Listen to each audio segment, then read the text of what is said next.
Hey guys, welcome to my channel. I hope you're all doing very well. So I just watched Zero on Netflix. Let's talk about it.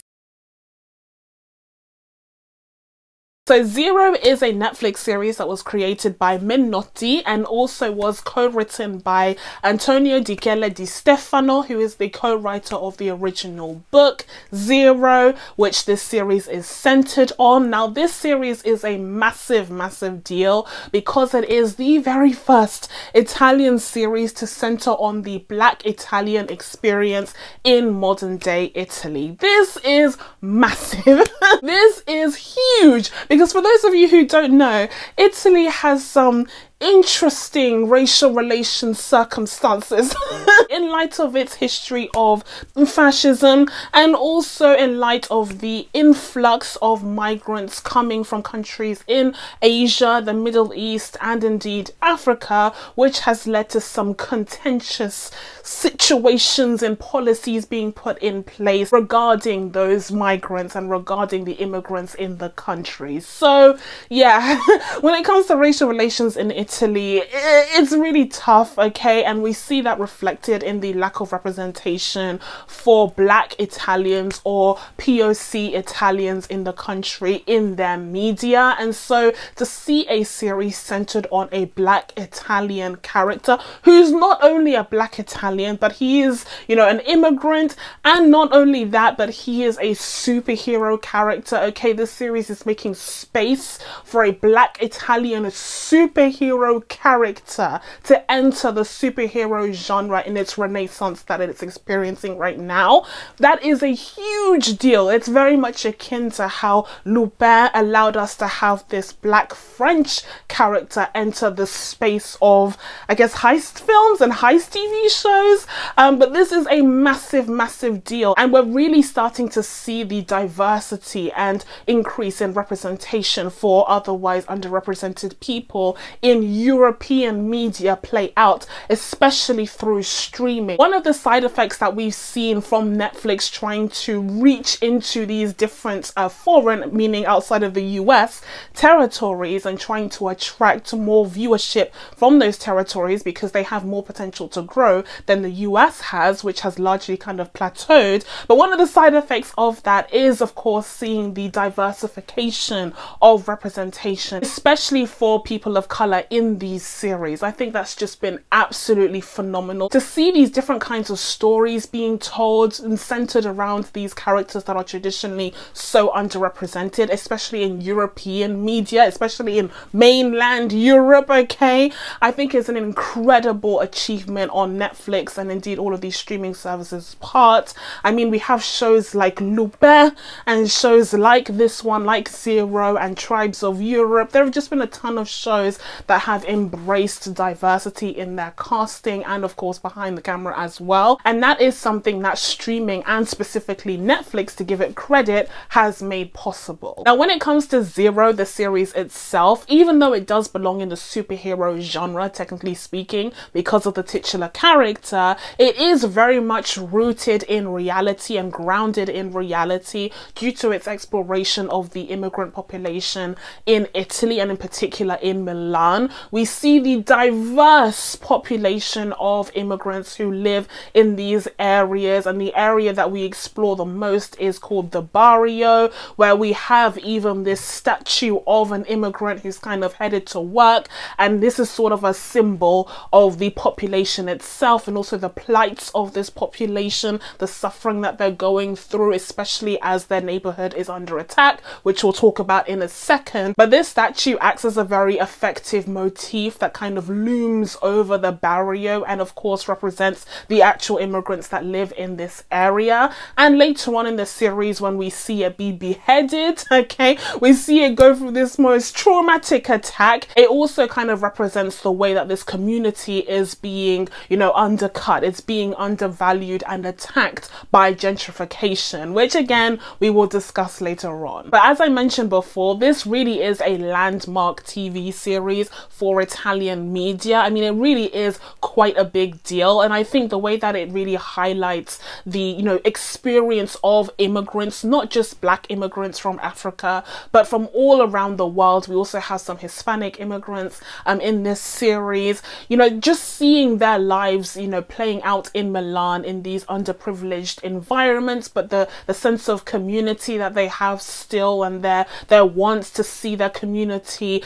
continue, and the culture that's been cultivated in these areas continue. It's just really, really exciting to see, especially again from Italian media, where it's scarcely seen. I really cannot emphasize, if you think that Black people in like American media are underrepresented, oh you ain't seen underrepresentation, my friend. Okay, so this is really a big deal. But as I keep mentioning, this is also very reminiscent of the kind of representation that we saw in Lupin, which came from France. And there we also had the exploration of this main character who was also an immigrant, and we did tackle some themes that related to the immigrant experience in France. So I really do like the kind of movement, the kind of shift that we're seeing in these different European territories and in their kind of film industries. I think it's really promising, and it's also creating a ton of opportunities for POC actors and filmmakers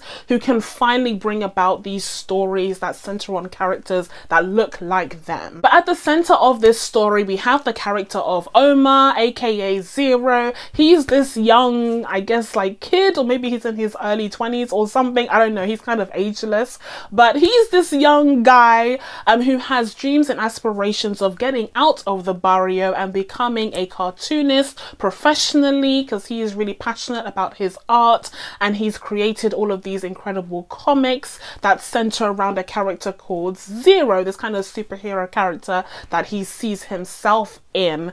And I just find this character overall to be so compelling, so likable. I think the actor Giuseppe Dave, or is it Dave Seke? I don't know how to pronounce his name, I'm so sorry, but I think he's amazing. I think he's truly amazing. I often talk about how I don't think it's necessary to have a main character who has the loudest voice in the room. You can have a quiet, more shy, pensive character who still can stand out because of their charisma, because of their likability. And I think Omar is a perfect example of this, where from the moment you see him, you feel for this character, you connect with him. And again, he's not the loudest of the bunch, and he is very shy, but it just makes him even more endearing. And of course it matches his power set, because it turns out that this guy has the special power of being able to turn invisible. Now first, it's not at will. First, it's highly influenced by his emotions and it's quite uncontrollable,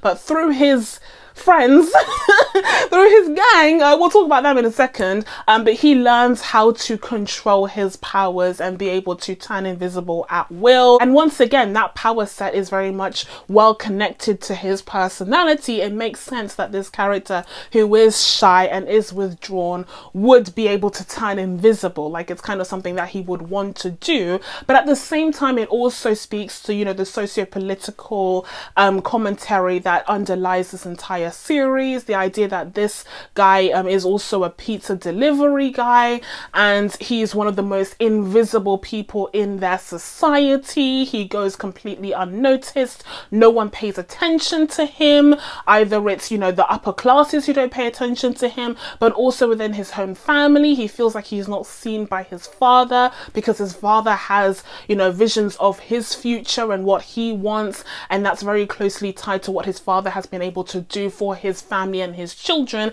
and he wants to see that legacy passed on to his children. But that's not necessarily what Omar wants for himself, and so he feels unseen by his father, and he feels like his dreams are kind of trodden all over, especially when his father takes the money that he's been saving up to move to Belgium. I was like, he is wholly justified in being angry as hell. When his father's friend was like talking to him like, Omar, you should listen to your dad, blah blah blah, I was like, whoa, he stole his money, the hard-earned money that he was saving up to go to Belgium. He took it so that he could pay the bill. Like, okay, he was trying to pay the bills, blah blah blah, but he didn't ask. That was a big deal. Am I the only one that was like, But yes, overall, when it comes to Omar's invisibility powers, I think they are excellently used in the way that they tie into the overall themes and the socio-political commentary in the series, as well as the way that they tie into his personality and the way that they seem to fit him, as well as the exploration of his, you know, trauma concerning his mother and, you know, her past. I feel like it all just works symbiotically incredibly well together. And also, I will say, I did like the way that the powers were manifested visually on screen. I like the way that they kind of illustrated Omar in these kind of abstract block colors, and it very much tied into his own artistic background, as well as his, you know, traumas surrounding portraits, which I would have liked to see more of. But yeah, I do like the way that his powers were kind of visually represented. I think it was a neat way to do the invisibility trick.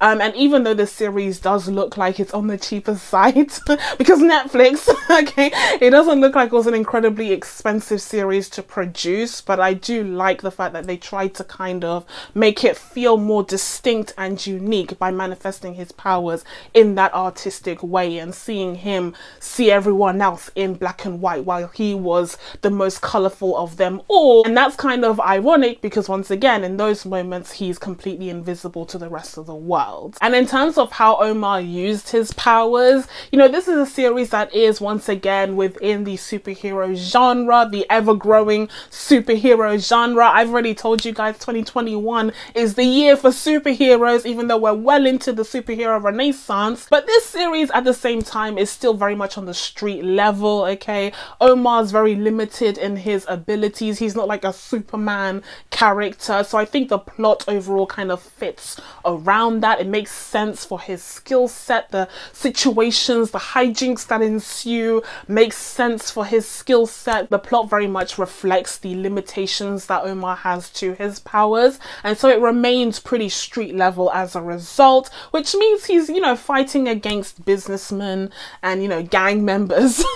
He's not fighting against a Thanos, okay? Like, that just wouldn't make sense. It's all relative at the end of the day, and I feel like it's nice to have a variety when it comes to the superheroes within this massive genre at this point. But when it comes to Omar, he's very much a little guy fighting for the other little guys in his community. Now, speaking of evil businessmen, one of the overarching themes of this series is, of course, gentrification.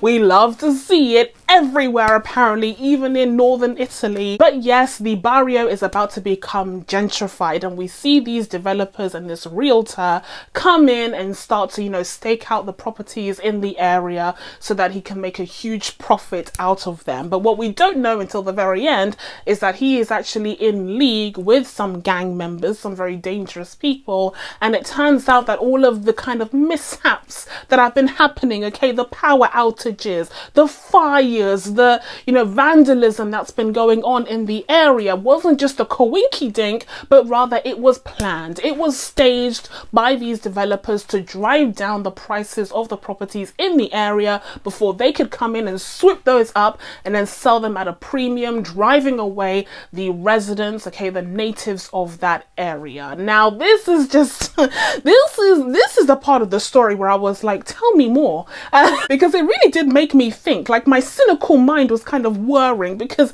I know this is a work of fiction, but I was wondering, like, how often does this happen in real life? Like how often does this happen in real life? Now I feel like I need to be paying attention to the areas that get gentrified, because this plan doesn't seem that far-fetched. Like, honestly, the most far-fetched part about this plot is obviously the fact that, you know, the owner of the real estate business turns out to be Omar's love interest's father, and that part is a little bit cheesy and okay, whatever. But the rest of it sounds feasible.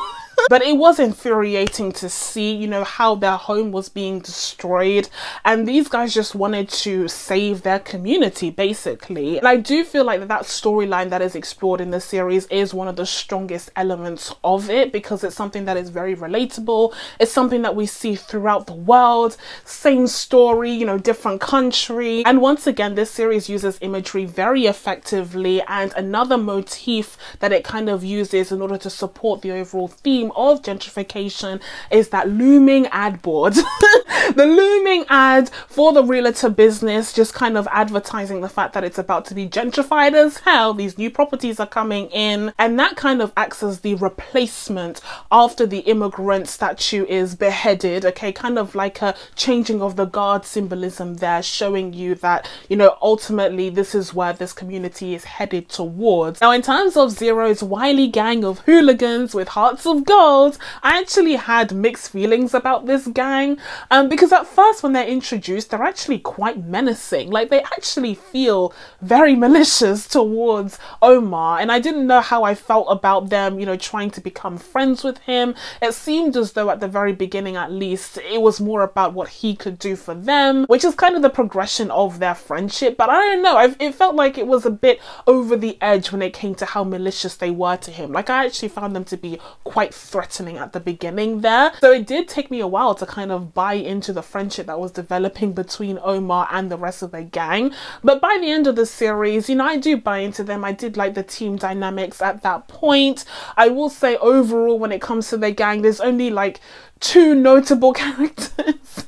There's two notable characters, and Sarah is by far my favorite, okay? And if I had to have a second favorite, it would be Sharif, because he basically is the most fleshed out character. Like, he actually has a backstory with his brother and that situation. And he also has like a crush on Sarah, so like that's what he has going for him. But I like the character of Sarah. I feel like she brought something needed, like necessary to the team, in her intelligence, okay, in her street smarts. Everyone else is acting dumb as hell at times, like even Sharif with his, you know, obsession with social media and broadcasting every move that he makes in this dumb way. Sarah's constantly telling him, my guy, criminals have access to this too, like, can you stop? I like the fact that Sarah was this kind of grounding element to the team. She was the one who thought ahead. Sarah was kind of the brains of the operation, and I really appreciated that about her. And again, we're getting representation of a dark-skinned female character in an Italian show. Like, wake me up.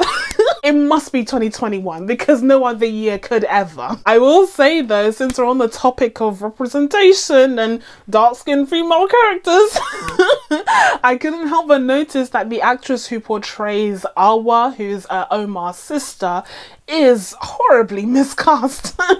She is horribly miscast, as is the actress who portrays Omar's mother. This very much buys into the, you know, the stereotype, the trope that we often see where black female characters aren't allowed to be dark skinned. We often see that in a family, it's always the male members of the family who have darker skin than the female family members, which makes absolutely no goddamn sense. That's not how genetics works, but whatever. And we see this play out in this series as well. But she was just wholly miscast, because she didn't look like she was related to Omar. And initially I thought she had a different mother, but they shared the same mother, so I was like, what happened? What happened? Colorism happened. And the same with Omar's mother. Like I said, like, she looks like she's like Eritrean or Ethiopian, and Omar's supposed to be from like sub-Saharan Africa. I think it was Senegal or something. So yeah, it just doesn't make sense, okay? Colorism got in the way and made genetics that don't make sense. So I couldn't help but notice that, you know, obviously, because this is what we do. This is what we look for on this channel. Speaking of the sister, I would have to say that one of the weaker elements of this series was its exploration of how Omar and his sister ultimately have these superpowers. I think the show was a little bit too obscure with the magical supernatural elements of this. I very much enjoyed, like I said, the way that they explored Omar using his powers in different ways, and also the way that they manifested visually. But when it comes to the how of, you know, how he has superpowers to begin with, and, you know, the weird woman with the wig, and, you know, that side of the story, and how his sister was becoming blind by the end of the show for some reason, I feel like it kind of lost me there. It kind of lost me there. And I was watching this series in the original Italian because, you know, I speak French, and also I studied Italian in primary school, so I was like, I think I'm qualified. I think I'm qualified to watch this series in Italian. I mean, I think it was actually quite manageable. Like, it actually wasn't impossible to follow, but I did, of course, have subtitles. But maybe something was lost in translation when it came to the magical elements of the show, because I wasn't quite following what was going on. And I do feel like the show kind of made a cardinal sin in that it left a lot for the second season. But of course, with Netflix, you can never guarantee anything.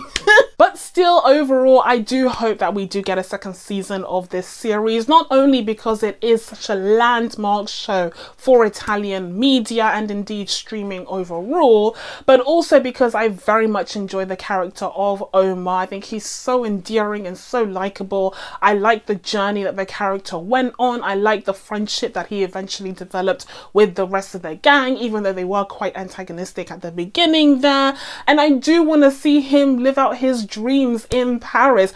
Oh my god, maybe maybe if he moved to Paris with his girlfriend, who's like, she's fine, by the way, like they had good chemistry. It's just that, yeah, she's fine. She's fine, like, okay. But I do want to see him move to Paris and meet Lupin. Oh my god. And there could be a Lupin Zero crossover, like, oh my, and Lupin could use him because he turns invisible and he could use him in a heist. Oh my god, please Netflix, make this happen. But with all of that being said, I'm going to be giving Zero a 6.5 out of 10. So that's it from me. Now that I told you guys my thoughts on Zero, it's time for you guys to let me know what you thought of the series down in the comments below. Please be sure to subscribe to catch new videos coming up. Thank you guys so much for watching. I really appreciate it, and I will see you in the next one. Bye!